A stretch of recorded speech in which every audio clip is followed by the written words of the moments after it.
Online class हमारी continue है और आज तो हिंदी की ऑनलाइन क्लास है। तो हम अपनी हिंदी विषय में क्या करते हैं, या तो हम भाषा के बारे में पढ़ते हैं या तो हम लोग किसके बारे में पढ़ते हैं, अपनी कोई अच्छी सी कहानी, कविता, है ना।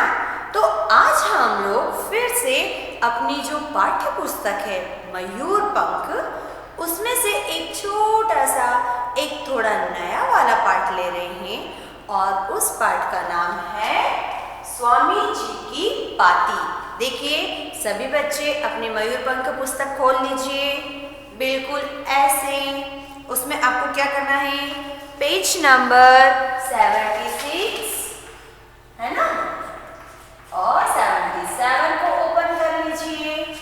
ओके, अब इसमें हम क्या करेंगे, हमें एक जो पाठ दिया गया है बेटा, वो हमारी हिंदी विधा का एक नया जो है वो प्रकार है। कैसे? क्योंकि आपको ये जो स्वामी जी की पाती दी गई है, पाती का मतलब पता है क्या होता है? पाती यानी कि खत या चिट्ठी या लेटर, है ना। तो यहाँ पर हमें पत्र लेखन के बारे में दिया गया है। ओके, अब पत्र यानी फिर वही पाती कहिए, उसे आप चिट्ठी कहिए, उसे आप खत कहिए, और इंग्लिश में अगर आपको पसंद है तो आप उसे लेटर कहते हैं, है ना। तो आज हम एक पत्र पढ़ेंगे। आप में से बहुत से बच्चे तो ये जानते रहेंगे कि पत्र किसे कहते हैं। पता है क्यों? क्योंकि आजकल पत्र लिखने का जो चलन है, चलन मतलब कि जो फैशन है, वो खत्म हो गया है। आजकल के तो बच्चे क्या, बड़े भी कभी पत्र लिखते ही नहीं है। एक समय था बेटा जब मनुष्य के पास अपने हालचाल भेजने का और दूसरों के समाचार जानने का एक ही जरिया था, और वो था पत्र लेखन। जब या तो आप पत्र लिखकर अपने दूर बैठे हुए किसी प्रिय व्यक्ति तक अपनी सूचना, अपने हालचाल पहुंचा सकते थे, और यदि आपको उनके हालचाल जानना हो तो केवल पत्र ही एक ऐसा माध्यम होता था जिसके द्वारा हमको उनके अच्छे बुरे हाल के बारे में पता चलता था। तो ये पत्र लेखन की आवश्यकता क्यों पड़ी? सीधी सी बात है, जो व्यक्ति हमारे सामने होता है उससे तो हम अपने मन की बात कह लेते हैं, लेकिन अगर कोई व्यक्ति हमसे बहुत दूर है, हमारा बहुत प्रिय है, या हमें अपने किसी बहुत अच्छे व्यक्ति से अपने मन की बात कहना है, लेकिन वो बात कैसे होनी चाहिए, सुरक्षित उस तक पहुंचनी चाहिए और कोई उसको ना सुन सके, ना पढ़ सके, तब पत्र लेखन की आवश्यकता महसूस हुई, है ना। मान लीजिए आपको किसी काम की वजह से कहीं बाहर जाना पड़ जाए, तब आप वहां से अपने घर के लोगों तक अपने हालचाल कैसे पहुंचाओगे, उन्हें अपने मन की बात कैसे बताओगे? बिल्कुल ठीक। तब पत्र लेखन की जो विधा होती है ना भाषा में, वो बहुत काम आती है बेटा। क्यों? क्योंकि आपका जो पत्र होता है, पहली बात तो वो बहुत आपका जो कहते हैं गोपनीय होता है, प्राइवेट होता है। तो हर कोई व्यक्ति आपके पत्रों को पढ़ नहीं सकता। पैक होता है ना, वो एनवेलप के अंदर होता है ना। अगर उसको फाड़ा गया तो पहुंचने वाले तक जब वो जो पहुंचता है तो वो समझ जाता है कि इसको किसी ने पढ़ लिया है। और पत्र जब हम किसी को लिखते हैं तो उसको जो पहुंचाने के लिए बीच में डाकघर होता है ना, डाक सेवा जो होती है, ये उनकी जिम्मेदारी होती है कि लिखने वाले और जिसके नाम पर उसने लिखा है, उन दो के अलावा उसको कोई भी खोलकर पढ़ नहीं सकता। तो पत्र जो है वो भी हमारे मन की बात को दूर बैठे हमारे प्रिय लोगों तक पहुंचाने का एक सबसे अच्छा साधन होता था बेटा। अब चूंकि टेक्नोलॉजी का जमाना है, नई नई चीजें इन्वेंट हो गई हैं, आपके मोबाइल आ गए हैं, है ना। बहुत समय पहले जब मोबाइल भी नया आया था ना बेटा, तो उसको सिर्फ बात करने के लिए यूज किया जाता था, उसको भी और किसी काम के लिए यूज नहीं किया जाता था। कॉल लगाया जाता था और कॉल उठाया जाता था। फिर जब वो आपका जो टेलीफोन है वो धीरे से मोबाइल के रूप में आया। अब उस मोबाइल में क्या हुआ, और भी कोई सी सुविधा मिली थी? जी हाँ, उसमें मैसेज की सुविधा मिली। और उस मैसेज के भी पैसे लगते थे, है ना। अब धीरे धीरे और जो है टेक्नोलॉजी विकसित होती चली गई, तकनीक और उन्नत हो गई। अब मैसेज आप जितने चाहे दिन भर में कर सकते हैं, बहुत सस्ते हो गए। लेकिन अब कोई किसी को मैसेज कहाँ करता है, अब तो व्हाट्सएप आ गया है, तो लेटर लिखने जितना तो अब हमारे पास कोई परेशानी ही नहीं है। तुरंत हम कॉल करते हैं, बात हो जाती है, तुरंत हम व्हाट्सएप पे मैसेज डाल देते हैं, एक लाइन का और बात हो जाती है। लेकिन हमेशा से तो मनुष्य के पास ऐसी सुविधा नहीं थी, है ना। तब पत्र जो होता था वो बहुत प्रेम पूर्वक लिखा और पढ़ा जाता था। पत्र उसी को लिखा जाता था जिससे हमारे बहुत आत्मीय संबंध हो या जब हमें बहुत आवश्यकता हो। क्यों? क्योंकि पत्र लिखने के लिए जो आपको पोस्ट कार्ड या जो आपको अंतर्देशीय पत्र मिलता था बेटा, वो भी एक अच्छी कीमत देकर आपको लाना पड़ता था, है ना। 1 रुपये 2 रुपये का पोस्ट कार्ड आता था जो ओपन होता था दोनों तरफ से। लेकिन जो अंतर्देशीय पत्र होते थे वो क्या होता था, बिल्कुल लिफाफे की तरह पैक हो जाता था, तो वो थोड़ा 5 रुपये में आता था। लेकिन उसमें क्या होती थी कि प्राइवेसी रहती थी, तो उसको बड़े शब्दों के साथ में चूज करना पड़ता था, क्योंकि इतना छोटा सा आपके पास, ये भी से ना इतना छोटा सा पोस्ट कार्ड होता था। अब इतने छोटे से पोस्ट कार्ड में मैं क्या लिखूं और क्या नहीं लिखूं, ये सोचना पड़ता था। क्योंकि अगर फिर मेरी बात बहुत लंबी हो गई, अगर मैं अपने मन की लिखने बैठ गई तो वो तो पूरा पोस्ट कार्ड फिल ही हो जाएगा। ऐसा ही होता है ना, जब आप लोग व्हाट्सएप पे मैसेजिंग करना शुरू करते हैं, उधर से एक लाइन, इधर से एक लाइन, फिर उधर से 2 लाइन, फिर इधर से 2 लाइन, फिर इधर से, पता ही नहीं चलता 1 घंटे में हमने कितना सारा टाइपिंग कर लिया। फिर बोलते अरे अपना इनबॉक्स तो कितना फुल हो गया। लेकिन पत्र लिखते समय क्या होता था, वो जो पोस्ट कार्ड होता था वो बहुत छोटा साइज में होता था। उतनी जगह को हमें यूज करना है और अपने जितने भी काम की बातें, जितनी आवश्यक बातें वो हमको उसमें लिखना है। तो लिखने वाला व्यक्ति क्या करता था, बहुत सोच समझ के अपने शब्द यूज करता था, है ना। मतलब कहीं ना कहीं देखिए उसको पहले अपना शब्द भंडार बढ़ाना होता था, ताकि वो अपने मन की बात कहने के लिए उचित और सही शब्द लिख सके। फिर लिखने के बाद में एड्रेस सही होना चाहिए। एड्रेस सही होने के बाद में आपने जिसको लिखा है उसका नाम बिल्कुल सही डालिए। हो सकता है एक जैसे नाम वाले उस कॉलोनी में रहते हो, तो वो सारी चीजें हम ध्यान में रखते थे। इस तरह से हमें उस व्यक्ति के बारे में क्या होता था, सब कुछ पता हो जाता था, और वो व्यक्ति कई समय तक, लंबे समय तक क्या रहता था, हमारे मस्तिष्क में बना रहता था। उसकी एक सुंदर मेमोरी होती थी हमारे पास, है ना। तो पत्र लेखन के और भी फायदे होते थे। आपकी राइटिंग सुंदर हो जाती है, क्योंकि आप जब पत्र लिख रहे हैं तो भैया बहुत सारे लोग उसको बीच में पढ़ेंगे भी, तो अक्षर भी तो अच्छे होने चाहिए। कम से कम वो जो बेचारा पोस्टमैन है वो उस पर एड्रेस अच्छे से पढ़ तो सके, इसलिए भी जरूरी होता था कि आपकी राइटिंग अच्छी हो। उसके बाद में आपको अपने शब्द चयन पे ध्यान देना पड़ेगा। कम शब्दों में अपनी अच्छी पूरी बात कहने की कला आपको आनी चाहिए। इसलिए भी पत्र लेखन जो होता था वो हमारे अंदर बहुत सी अच्छी चीजें विकसित कर देता था। और सबसे अच्छी बात, जिसको वो पत्र मिलता था ना, वो बड़ा खुश हो जाता था। क्यों? क्योंकि इतने सारे लोगों में उसके लिए पत्र आया है, मतलब उसको किसी ने इतना याद किया कि उसके लिए अपना समय निकाला, उसके लिए उसने पोस्ट कार्ड खरीदा, बैठ के समय देकर उसके लिए वो शब्द लिखे जो उसके दिल से निकले हैं। और इतने दिन, इतने दूर से वो पत्र सफर करके अपने ऊपर डाक टिकट लगवा के मुझ तक आया है, मेरे लिए आया है, तो ये तो खुशी की बात है ना। आपको अनएक्सपेक्टेड जैसे कोई चीज मिल जाए, कोई गिफ्ट मिल जाए। कई बार तो लोगों के लिए अपने प्रिय व्यक्ति का पत्र आना भी किसी गिफ्ट से कम नहीं होता था। तो पत्र लेखन हमें आना भी चाहिए, और पत्र लेखन जो विधा है बेटा, वो अपने आप में बहुत अच्छी विधा है। हाँ, ये जरूर है कि आजकल उसको लिखने का जो तरीका है या जो चलन होता है, चलन मतलब कि आजकल उसको लोग कम लिखते हैं। एक समय यह आया कि हमारे जो डाकघर की सेवा थी, उन लोगों को पोस्ट कार्ड छापना बंद करना पड़े। फिर वही रीजन, टेक्नोलॉजी, लोगों ने पत्र लिखना ही कम कर दिए। जब से फोन आ गया, फोन लगाया और खबर कर दी, हालचाल पूछ लिए। हाँ, कभी कभी जब नहीं मिलता, पत्र में एक थोड़ी सी दिक्कत रहती थी कि वो कभी कभी बहुत दिनों में मिलता था और कभी कभी तो महीनों तक पड़ा ही रह जाता था। मान लीजिए डाकघर में कोई प्रॉब्लम आ गई या पोस्टमैन नहीं है या वो जिस लाल डब्बे में डाला वहां से अगर पत्र निकाले नहीं गए तो कई बार लेटर बहुत लेट हो जाते थे। यानी हमने जिस चीज की खबर आज भेजी है वो खबर हो भी गई, उसके बाद में उसकी खबर मिलती थी। तो कभी कभी ऐसा भी होता था।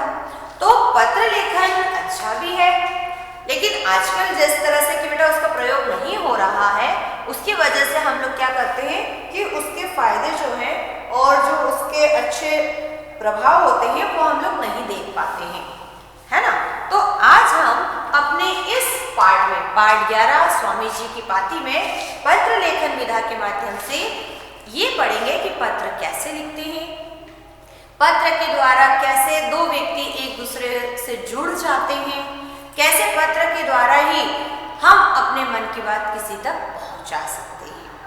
अब यहाँ पर आपको एक बहुत महान व्यक्ति के पत्र पढ़ने के लिए दिया गया है ना। एक पत्र है, उसका एक अंश थोड़ा सा है और पत्र लिखने का एक सिस्टम होता है, एक तरीका होता है।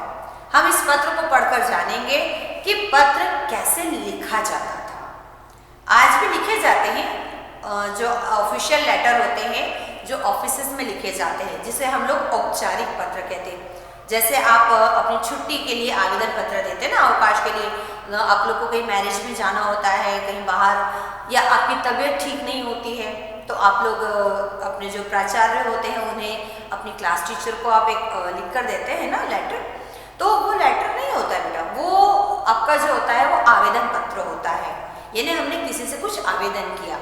लेकिन अगर हम अपना पर्सनल कुछ लिख कर दे रहे हैं किसी को तो वो लेटर यानी कि साधारण पत्र हो जाता है, या उसे हम अनौपचारिक पत्र भी कहते हैं। आप दोस्त को लिख रहे हैं, मम्मी पापा को लिख रहे हैं, भाई बहन को लिख रहे हैं, तो वहां पर आपको औपचारिकता नहीं निभानी पड़ती है ना, कि बिल्कुल आदरणीय और ऐसा पूरा लिखना नहीं पड़ता, सब्जेक्ट नहीं लिखना होता है। वो अनौपचारिक है, जो हमारे मन से जुड़े हुए हैं, उनके लिए मन के भाव। तो यहाँ पर हम आज स्वामी जी की पाती पढ़ रहे हैं। स्वामी जी किनके लिए लिखा गया है? देखिए, इन्हें सभी लोग पहचानते होंगे, हमारे देश के एक महान व्यक्तित्व हैं ये, है ना। तो इनका पत्र क्यों दिया गया? कुछ पत्र बेटा अपने आप में ज्ञानवर्धक भी होते हैं। पत्रों के माध्यम से हम पत्र लिखने वाले के भावनाओं को, उसके विचारों को जान सकते हैं, ठीक है। तो आज हम स्वामी जी का पत्र पढ़ेंगे। स्वामी विवेकानंद। पाती यानी पत्र पुराने समय में अपनी बात दूर देश तक पहुंचाने का प्रमुख साधन थे। आज संचार के बहुत से साधन हैं, लेकिन फिर भी पत्रों का अपना एक महत्व है। कैसे पता है? आपने मोबाइल से किसी से बात की है ना, या आपने टेलीफोन के थ्रू किसी से बात की, आपने बात की, बात खत्म हो गई, सामने वाले ने क्या कहा वो थोड़ी देर आपके माइंड में रहता है और फिर भूल जाते हैं। फिर कभी कभी और हमको ऐसा लगता है कि मैं वो बात भूल गया, फिर आप दोबारा कॉल करते हैं और पूछ लेते हैं। मैसेज एक समय होता है, आपके पास मैसेज टाइप करने का भी समय नहीं होता है। चलिए, आपने व्हाट्सएप कॉल भी आजकल आप लोग बहुत करने लगे, व्हाट्सएप मैसेज भी बहुत करने लगे हैं, लेकिन एक समय के बाद में वो सारे डेटा, वो सारी सूचनाएं, वो सारी बातें जो आपके मोबाइल में, आपके फ़ोन में होती हैं, वो अपने आप डिलीट हो जाती है, जैसे जैसे मेमोरी फुल होती है। कभी बाय चांस अनलकीली अगर आपका फ़ोन खराब हो गया, टूट गया, खो गया, तो वो सारी इंपॉर्टेंट चीज़ें जो आपसे, आपके मन से जुड़ी थी, जो आपके प्रिय व्यक्ति से जुड़ी थी, उन्होंने भेजी थी, वो सारी बातें खत्म, कोई याद नहीं बचती। लेकिन पत्र मुझे मिला, मैंने उसे पढ़ा, महसूस किया और मैंने उसे संभाल कर रख दिया। सालों बाद भी अगर मैं जब उस पत्र को पढ़ूंगी तो क्या होगा, वो एहसास फिर से मेरे अंदर जागृत होंगे, मुझे फिर से एक अच्छी वाली अनुभूति करवाएंगे। पत्र को संभालना आसान होता है। आप स्वयं, आजकल देखा है, हम खुद अपने मोबाइल में से कितनी सारी चीज़ें डिलीट कर देते, क्यों? मेमोरी फुल हो रही है, क्या क्या संभालेंगे। हम ये समझ ही नहीं पाते कि इसमें से क्या चीज़ हमारे लिए इम्पोर्टेंट है, क्या हमारे दिल से जुड़ी हुई है। हमें तो खाली करना है मोबाइल को, तो सब खाली कर देंगे, उसको आप और कहाँ स्टोर करके रख पाते हैं। लेकिन पत्र पतले पतले से होते हैं, उसके अंदर बहुत अच्छी अच्छी भावनाएं होती है। आप एक के ऊपर एक कहीं पर भी उनको रख सकते हैं और 10 साल 20 साल 50 साल बाद भी जब आप उन पत्रों को पढ़ेंगे ना, तो उस लिखने वाले व्यक्ति के एहसासों को आप तब भी बिल्कुल वैसा ही महसूस करें। अरे उस समय में जब मैं यहाँ रहता था और पापा वहाँ रहते थे, उन्होंने मुझे वहाँ से खत लिखा था। अरे ये तो मैं घूमने गया था और मैंने वहाँ से पत्र लिखा था, उस समय मौसम कितना अच्छा था। अरे ये पत्र तो मुझे नाना जी ने लिखा था जब मैं छोटा था। अभी तो नाना जी नहीं है, लेकिन देखो पत्र में आपने नाना जी को महसूस किया, नाना जी ने कितना प्यार लिखा है इसमें मेरे लिए। आज नहीं है, लेकिन वो एहसास फिर से उतनी ही मीठी यादें देकर जाते हैं। तो पत्र को सहेजना भी आसान होता है और पत्र सहेजने से कई फायदे भी होते हैं। ऐसा ही विवेकानंद जी का एक पत्र जो वो हम पढ़ रहे हैं, है ना। ये उस समय का लिखा गया बेटा जब वे बाहर थोड़े विदेश भ्रमण पर गए हुए थे और वहां से उन्होंने अपने भारतीय जो मित्र थे उनको पत्र लिखा था। पत्र लिखने में सबसे पहली सावधानी, आप जब भी पत्र लिखते हैं तो उसमें सबसे पहले आप जहां से उस पत्र को लिख रहे हैं उस स्थान का नाम, वह तारीख मतलब डेट लिखते हैं। फिर उसके बाद में हम क्या करते हैं, देखिए हम जिस व्यक्ति को पत्र लिख रहे हैं उसके लिए हमारा क्या संबंध है, उससे हमारे मन में क्या भावना है, उसके अनुसार हम उसे संबोधन लिखते हैं। अगर कोई बड़े व्यक्ति हैं तो आदरणीय पिताजी, है ना, या आप लोग क्या लिख सकते हैं, सादर प्रणाम लिखते हैं। अगर कोई इक्वल है तो प्रिय लिख दिया, मित्र के लिए प्रिय मित्र, है ना। अब उन्होंने यहाँ पर शशि को लिखा हुआ है। हम इस पत्र को अब पढ़ना आरंभ कर रहे हैं। वैसे तो किसी का पत्र पढ़ना अच्छी बात नहीं होती है, लेकिन हमने पहले कहा महान लोगों के पत्र भी जो होते हैं वो महान विचारों वाले होते हैं और वो उनकी आज्ञा से ही, उनकी अनुमति से ही दूसरों को पढ़ने के लिए दिए जाते हैं, है ना। तो चलिए हम विवेकानंद जी का पत्र पढ़ना आरंभ करते हैं। सभी बच्चों ने अपनी पुस्तक खोल ली? Very good. प्रिय शशि, तुम्हारे पत्र से सब समाचार विदित हुए। विदित होना यानी कि पता चलना। रामकृष्ण महोत्सव बड़ी धूमधाम से समाप्त हुआ, यह अच्छी बात है। जब वे इस देश में नहीं थे, वे बाहर गए हुए थे, उस दौरान उन दिनों में यहाँ पर उनके जो गुरु थे उनका महोत्सव मनाया गया था और ये बात उनको उनके मित्र के पिछले पत्र से पता चली थी, तो उन्हें अच्छा लगा। एक बात याद रखो, महापुरुष शिक्षा देने के लिए आते हैं, नाम के लिए नहीं, परंतु उनके शिष्य उनके उपदेशों को पानी में बहाकर नाम के लिए विवाद करने लग जाते हैं। बस यही संसार का इतिहास है। उन्होंने अपने पत्र में अपने मित्र को अपने मन की बात कही, जो शायद यहाँ के किसी पत्र के द्वारा उनको कुछ पता चला होगा और उन्हें वो शायद अच्छा नहीं लगा होगा। तो उन्होंने अपने मन की एक छोटी सी भावना व्यक्त की कि मित्र एक चीज़ याद रखना, मैं तुमसे बात शेयर कर रहा हूँ, ये मैं तुम्हें समझा नहीं रहा लेकिन कह रहा हूँ कि जो महान पुरुष होते हैं, जैसे कि उनके गुरु जी जो थे रामकृष्ण परमहंस जी, है ना, वे लोग महान लोगों की आदत होती है कि वे जब इस दुनिया में आते हैं तो वो सिर्फ दूसरों का भला करने के लिए, दूसरों को, लोगों को जीवन जीने की कला सिखाने के लिए आते हैं। वे लोग किसी प्रसिद्धि पाने के लिए नहीं आते हैं, वरना वे चाहें तो अपने विचारों के द्वारा अपना जीवन बड़े आराम से निकाल सकते हैं, सुख से गुजार सकते हैं, लेकिन वे तकलीफों को चुनते हैं। क्यों? ताकि वो दूसरों को शिक्षा दे सके कि हमें दूसरों की मदद करना चाहिए, दूसरों के लिए थोड़ा तकलीफ सहन करना चाहिए। लेकिन लोग क्या करते हैं, उनके उपदेशों को मानते नहीं है। जो उनके अनुयायी होते हैं, जो उनके शिष्य होते हैं, वो अपने गुरु की बात को सुनते तो हैं मगर उसको बिल्कुल वैसा का वैसा अपने जीवन में नहीं उतारते, बल्कि क्या करते हैं, उनके नाम को लेकर अपना नाम बड़ा करने के विवाद में फंस जाते हैं। विवाद मतलब कि बहस में। तो ये सही बात नहीं होती है। फिर तारक दादा की बातें मद्रास से सब मालूम हो गई। वहां के लोग उनसे बहुत प्रसन्न हैं। तारक दादा, तुम अगर कुछ दिन मद्रास में जाकर रहो तो बड़ा काम हो। उन्होंने ऐसा क्यों कहा? उनकी जो पिछले मित्र ने पत्र लिखा था उसमें बहुत सारी बातें थी जो हमें क्लियर यहाँ नहीं पता चल रही, लेकिन उन्होंने उन सभी बातों का जवाब यहाँ पर दिया है कि चेन्नई में, यानी कि जिसे आजकल हम कहते हैं मद्रास पहले कहा जाता था, बोले वहाँ पर कुछ बात हुई थी और वो मुझे तारक दादा से पता चली थी। तो मुझे अच्छा लगा कि वहाँ के लोग उन्हें पसंद करते हैं और मैं चाहता हूँ कि तारक दादा जो है वो वहाँ जाकर रहें और वहाँ के लोगों को समझाएं। आओ तन मन से काम में लग जाओ, गप्पे लड़ाने का जमाना गया, मेरे बच्चे समझे अब काम करना होगा। अभी तक उन्होंने वहाँ से जो उनके शिष्य हैं उनको ये बोला है कि अभी तक आपने अपना जीवन जैसे गुजारा ठीक है, लेकिन अब हमें अपने देश के लिए, समाज के लिए, अपने लोगों के लिए तन मन से काम करना होगा और अब बिल्कुल भी समय व्यर्थ करने का समय नहीं है। तो आप यदि वास्तव में मेरे सच्चे अनुयायी हैं, आप वाकई में मुझे अपना मानते हैं, तो आप मेरे जो उपदेश है, मेरे जो विचार हैं उनको फॉलो करिए।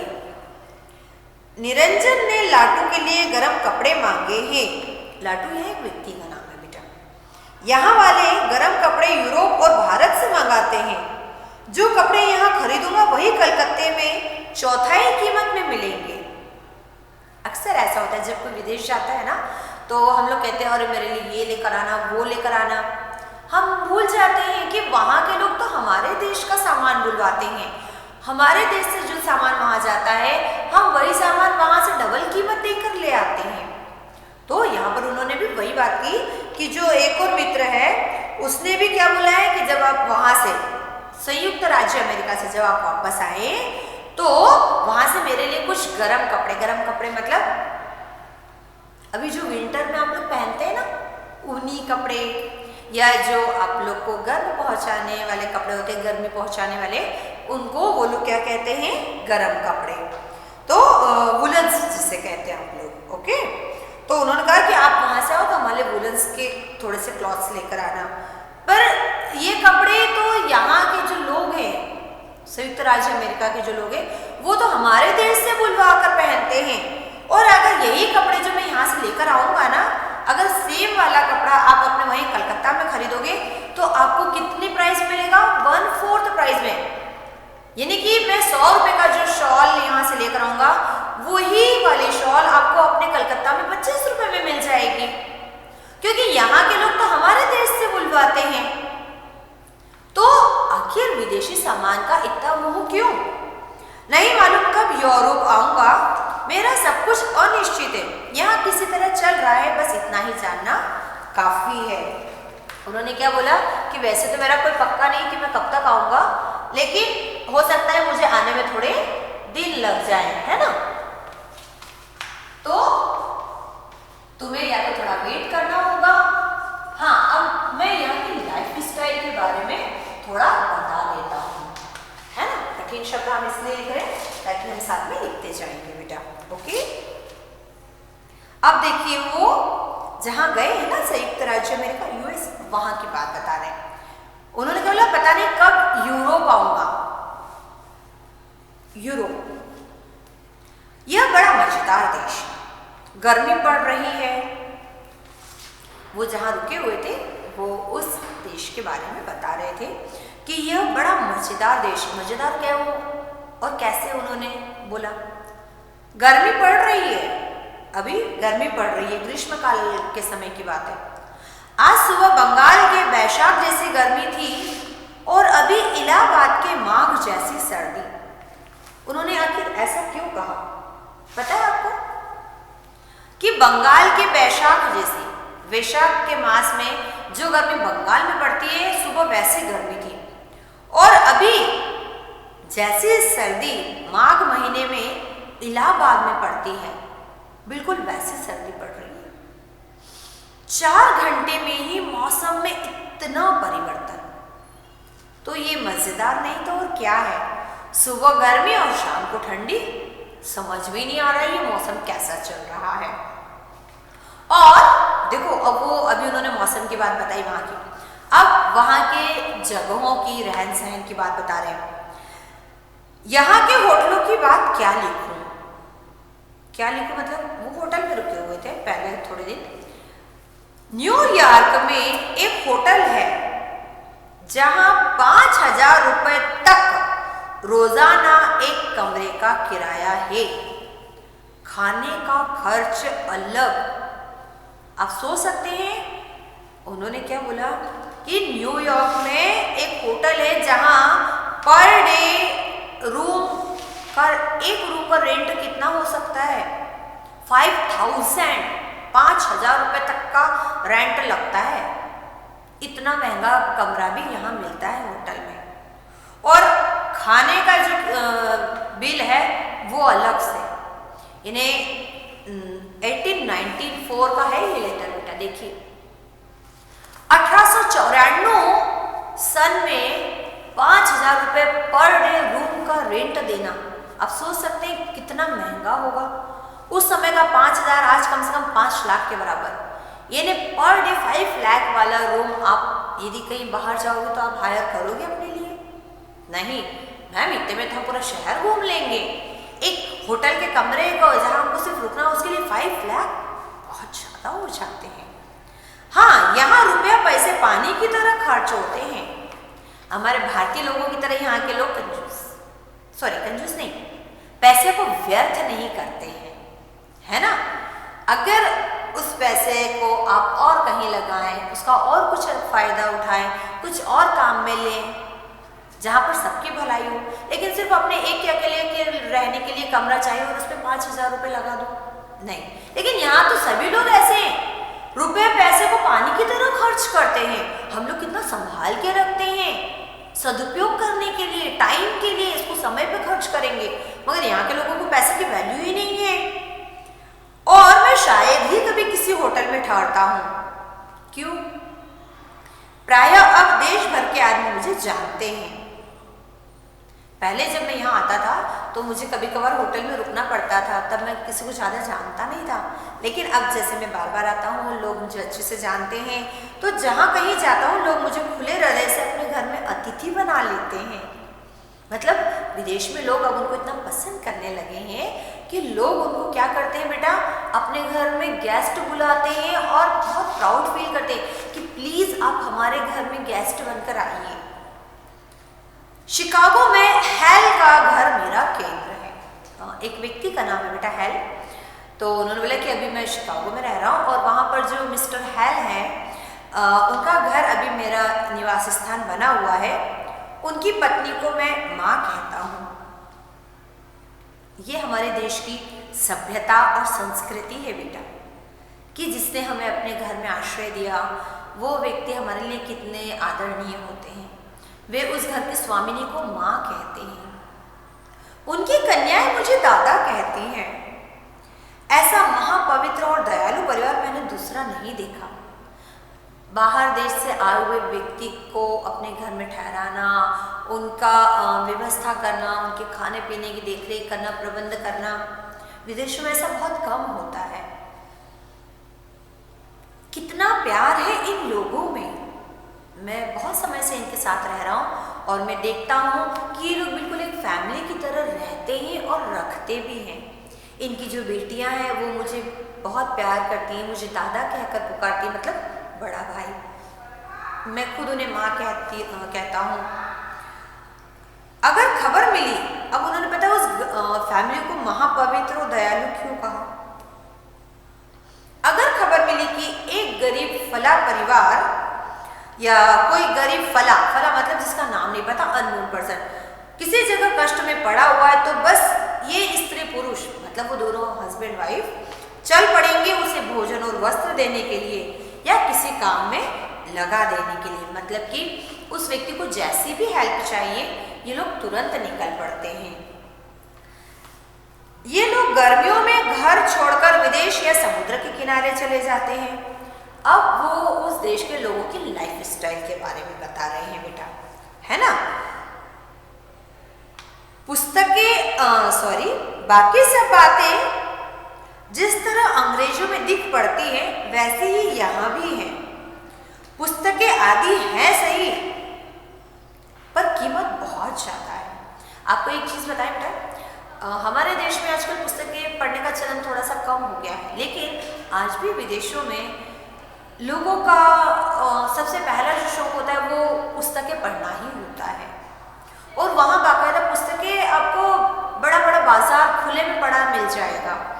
वहाँ कोई पुस्तकें ऐसे उठाकर ले नहीं जाता है। हमारे यहाँ लाइब्रेरी में बहुत कम लोग जाते हैं। मैंने अपने शहर में ही देखा है, बहुत कम बच्चे हैं।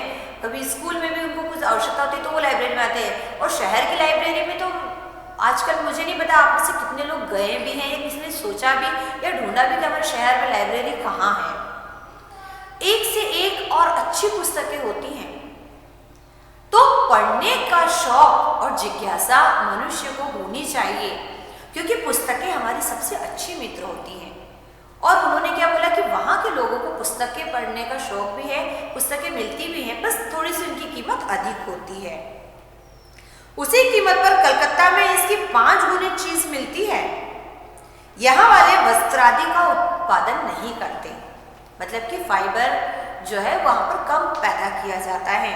हाँ, ये कल औजार आदि बनाते हैं। अब वो वहाँ के फाइनेंस की तरफ बता रहे हैं कि वहाँ कौन से उद्योग धंधे हैं, वहाँ पर किस तरह का व्यवसाय होता है। मतलब हमारे यहाँ जैसे कॉटन कपास ज़्यादा उगाया जाता है। हमारे यहाँ पर कपड़ा बनने का काम बहुत अच्छे से होता है और बहुत सी मिलें हैं बेटा भारत देश में। तो हमारे यहाँ कपड़ा तैयार होता है, फिर ये विदेशों में जाता है, वहाँ से फिर वो ड्रेस बनकर वापस हमारे देश में आता है। क्योंकि हमारे यहाँ पर कपड़े की बुनाई और उसकी जो होती है वो बहुत आसान होती है, बहुत सस्ती पड़ती है। क्योंकि हमारे यहाँ पानी वगैरह की भी इतनी प्रॉब्लम नहीं होती है, मजदूर अच्छे मिल जाते हैं। सबसे अच्छी बात जो फसल होती है यहाँ के लोग अधिकतर वही लगाते हैं।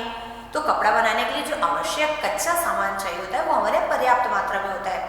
अधिकतर देश भारत देश से कच्चा माल आयात करते हैं, फिर वहाँ से वो अपना मटेरियल बनाकर वापस निर्यात करते हैं, है ना। तो उन्होंने क्या बोला कि यहाँ वस्त्रादि का उत्पादन नहीं करते ये लोग, कल औजार यानी कि आपके जो कुछ भी मशीन्स होती हैं वो यहाँ बहुत बनती हैं। उसके जो कल पुर्जे होते हैं, जो पार्ट्स होते हैं वो यहाँ बनते हैं। गेहूं और रुई भी पैदा करते हैं। यही बस यहाँ सस्ते समझो। जो चीज़ जहाँ पैदा होती है बनती है वो वहाँ सस्ती होती है, जैसे वो बाहर जाती है वो महंगी हो जाती है। अब खाने में आते हैं। यहाँ फल कई प्रकार के मिलते हैं, हर वैरायटी के। केले, संतरे, अमरूद, सेब, बादाम, किशमिश, अंगूर खूब मिलते हैं। अनानास भी बहुत है, परंतु आम और लीची नहीं मिलते, क्योंकि किसी भी देश की जलवायु इतनी परफेक्ट नहीं होती बेटा कि वहाँ हर तरह की चीज़ उग सके। और भारत देश आम के लिए प्रसिद्ध है। एक तरह का साग है जिसे स्पिनाक कहते हैं। क्या कहते हैं? स्पिनाक। उसे पकाने पर हमारे देश की चौलाई के साग की तरह एक स्वाद आता है। साग मतलब पत्तेदार सब्जियां बेटा, है ना। जैसे हमारे पालक मेथी होती है उसी तरह से देखिए। एक दूसरे प्रकार का साग है जिसे ये लोग एस्पेगरस कहते हैं। वह हमारे यहाँ के डेंगू के मुलायम डंठल की तरह लगता है। वहाँ की कुछ उन्होंने पत्तेदार सब्जियाँ देखी और उसकी तुलना उन्होंने यहाँ के जो सब्जियाँ मिलती हैं पत्तेदार सब्जियाँ जो, उनसे उन्होंने करके बताया है, ताकि अब यहाँ का व्यक्ति तो वहाँ जाके नहीं देख सकता। इसलिए उन्होंने बोला कि हाँ, यहाँ जो सब्जी मिलती है वो कुछ कुछ हमारे यहाँ उस टाइप की जो सब्जी मिलती है उसके जैसे होती है। उड़द की या दूसरी कोई दाल यहाँ नहीं मिलती। यहाँ वालों से जानते तक नहीं, दालें कम खाई जाती हैं। खाने में भात, पाव रोटी मतलब डबल रोटी जो होती है आपकी, मछली और गोश्त की विभिन्न किस्में मिलती हैं। यहाँ दूध मिलेगा, गाय भैंस बहुत है, दूध भयंकर मिलता है खाने पीने को। दही कभी कभी, पर मट्ठा आव भगत से अधिक मिलेगा। यानी कि वहां के लोग दूध और छाछ तो बहुत प्रयोग करते हैं, लेकिन दही थोड़ा कम खाते हैं। क्रीम हर तरह के खाने में इस्तेमाल की जाती है। क्रीम यानी कि फैट। चाय या कॉफी क्रीम मलाई की नहीं, कच्चे दूध की ही बनती है। हम लोग क्या होता है, चाय पहले उबाली जाती है, अच्छी काली काली हो जाती है, फिर उसमें दूध डाला जाता है। कॉफ़ी भी जो होती है वो पूरे दूध की बना के फिर उसमें मलाई वगैरह डालते हैं, लेकिन वहाँ क्या होता है डायरेक्ट जो दूध होता है कच्चा उसी में बना ली जाती है। जाड़ा हो चाहे गर्मी, दिन हो या रात, जुकाम हो चाहे बुखार, यहाँ बर्फ का पानी खूब मिलता है। यहाँ के लोग ठंडा पानी बहुत ज़्यादा यूज़ करते हैं। ये विज्ञानवेत्ता मनुष्य ठहरे। विज्ञानवेत्ता मतलब साइंस को ज़्यादा मानने वाले लोग। ये बर्फ का पानी पीने से जुकाम बढ़ता है ये सुनकर हंसते हैं। मैंने यहाँ कई लोगों को समझाने की कोशिश की कि बर्फ का पानी नहीं पीना चाहिए, हर मौसम में अच्छा नहीं होता है, इससे आप लोगों को सर्दी खांसी जुकाम की प्रॉब्लम होती है। वो लोग हंसते हैं मेरी बात सुनकर। ये लोग अपने आप को बहुत ज़्यादा विज्ञान जानने वाले समझते हैं। आइसक्रीम की तो बात ही मत पूछो, तरह तरह के आकार की बेशुमार। बिल्कुल हमारे देश में आइसक्रीम की उतनी वेराइटीज नहीं मिलती बेटा जितनी आप लोग विदेशों में देखते। क्यों? क्योंकि वहाँ पर क्या होता है कि ठंडी होगी तब भी और गर्मी होगी तब भी वो लोग बिना किसी चीज़ का साइड इफेक्ट, बिना उसका सही प्रयोग जाने बस यूज़ करते हैं। और चूंकि हमारा देश जो है वो सभी ऋतुओं वाला है, तो हमारे लोग क्या करते हैं समय समय पर ऋतु के अनुसार चीज़ों का प्रयोग करते हैं। नियाग्रा 7-8 बार देख चुका हूँ। नियाग्रा फॉल की बात कर रहे हैं, वो जो सबसे बड़ा जलप्रपात है। निस्संदेह बड़ा सुंदर है, परंतु जितना तुमने सुना है उतना नहीं है। मैं बहुत बार वहाँ गया, 7-8 बार गया, मैंने उस फॉल को देखा, अच्छा लगा, सुंदर भी है, लेकिन जितना लोग बोलते हैं उतना अच्छा भी नहीं है। वैसे मुझे अधिक पत्र लिखने का विशेष अवकाश नहीं मिलता। उनको बाद में फील हुआ कि मैंने थोड़ा लंबा लेटर लिख दिया, तो उनका कि मुझे रोज रोज टाइम नहीं मिलता है लेटर लिखने के लिए। और जहाँ तक आख्यान आदि का प्रश्न उसे लिखकर नहीं देता। आख्यान मतलब कि भाषण। विदेश गए थे, वो अलग अलग जगहों पर भाषण देते थे, लोग उनको सुनते भी थे बड़े प्यार से, बड़े शांति से समझते भी थे। तो बोले कि मैं कभी भी अपना भाषण लिखकर नहीं देता हूँ, जाता हूँ और पढ़ देता हूँ, बस खड़ा हुआ और कह चला।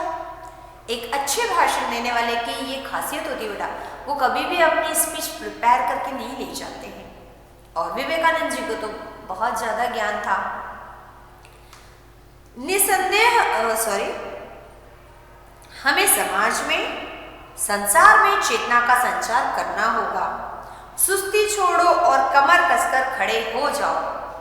पत्र के अंत में वो कुछ अच्छी बातें अपने मित्र को कह रहे हैं बेटा, कि हमें अपने समाज, संसार और दुनिया में अगर एक अच्छे विचारों का संचार करना है तो हमें सबसे पहले आलस्य छोड़ना होगा और आगे बढ़ना होगा। और प्रत्येक मनुष्य को उन्होंने एक बात कही, उठो, जागो। जागो मतलब वो नींद में से जागने वाला नहीं, अपने विचारों को जगाओ। और जब तक लक्ष्य आपने जो सोचा हुआ है उस तक न पहुंच जाओ, रुकना नहीं। जो अपना ही स्वार्थ देखता है, आराम तलब है, आलसी है, उसके लिए तो नरक में भी जगह नहीं होती है।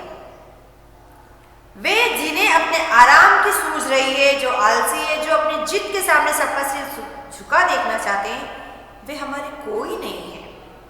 प्रत्येक मनुष्य को ये बात समझना चाहिए कि जो सुस्त लोग होते हैं, आलसी लोग होते हैं, स्वार्थी लोग होते हैं, वे शायद अपने आप को बहुत अच्छा समझते हैं, लेकिन बाहर की दुनिया में, दूसरों की नज़र में वो अच्छे नहीं होते हैं। और उससे भी बड़ी बात, अगर आप हमेशा दूसरों को अपने सामने झुका हुआ देखना चाहते हैं, जो व्यक्ति आपको झुकाना चाहता हो, जो सिर्फ स्वार्थ सिद्ध करना चाहता हो, ऐसे लोगों की पहचान करो और ये जानो कि वो आपके कुछ नहीं लगते हैं। हमें उनके साथ नहीं रहना है। अंत में उन्होंने अपना पत्र फिनिश किया, सस्नेह विवेकानंद। सस्नेह का मतलब होता है स्नेह के साथ।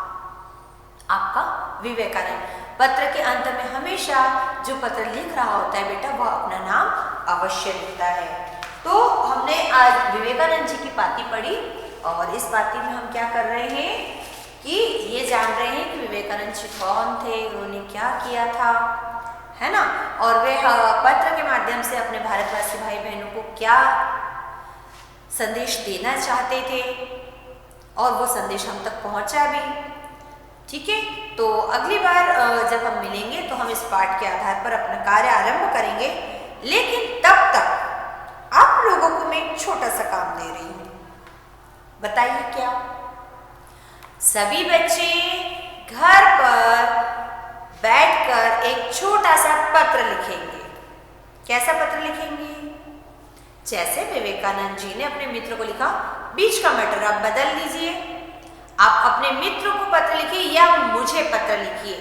मान लीजिए आप अभी अपने घर पे बैठे हैं, है ना, और ये मत समझिए कि मैं भी इसी शहर में हूँ, समझ लीजिए मैं किसी और शहर में हूँ। आप यहाँ से अपने बारे में, अपने हालचाल के बारे में पत्र के द्वारा मुझे बताइए कि आप कैसे हैं, क्या फील कर रहे हैं, आपके मन में क्या चल रहा है, क्या क्या अच्छी बातें आपके साथ हो रही हैं। इतना छोटा सा पत्र भले ही लिखिए, 4 लाइन का। सबसे स्टार्टिंग में अपना एड्रेस लिखिए, फिर डेट डालिए जिस तारीख को आपने लिखा, फिर आप मुझे संबोधन लिखेंगे। जैसे आप लिखते हैं ना, रिस्पेक्टेड मैम या प्रिय मैम, है ना, अगर प्रिय है तो प्रिय मैम लिख देते हैं हम, है ना। मैम मैं यहाँ ठीक हूँ, यहाँ पर ऐसा हो रहा है, मुझे ये वो, आप जो भी अपने मन की बात हमसे कहना चाहें वो पत्र में लिख सकते हैं। और वो पत्र फिर आप क्या करेंगे, मुझे पोस्ट करेंगे, है ना। बिल्कुल, कैसे करेंगे वो आपको पता है। अगर आप मोबाइल पे लेटर लिख रहे हैं मुझे, तो आप मुझे मोबाइल पे पोस्ट करेंगे। यदि आप अपनी कॉपी में लिख रहे हैं, उसका फोटो खींचिए और आप मुझे सेंड कर दीजिए। आपका लेटर मुझ तक पहुंच जाएगा और मुझे पता भी चल जाएगा कि आपको लेटर लिखना पसंद है या नहीं, लेटर लिखना आया या नहीं, वरना फिर एक लेटर हम आपको लिख देंगे। ओके, चलिए तो अगली बार हम फिर मिलेंगे। आज के लिए हम अपना ये लेक्चर यहीं खत्म करते हैं और कठिन शब्द मैंने आप लोगों के लिए छोड़ दिए हैं।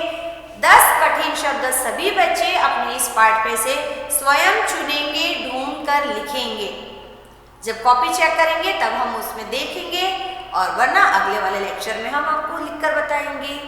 ओके बेटा, बाय बाय, गुड डे।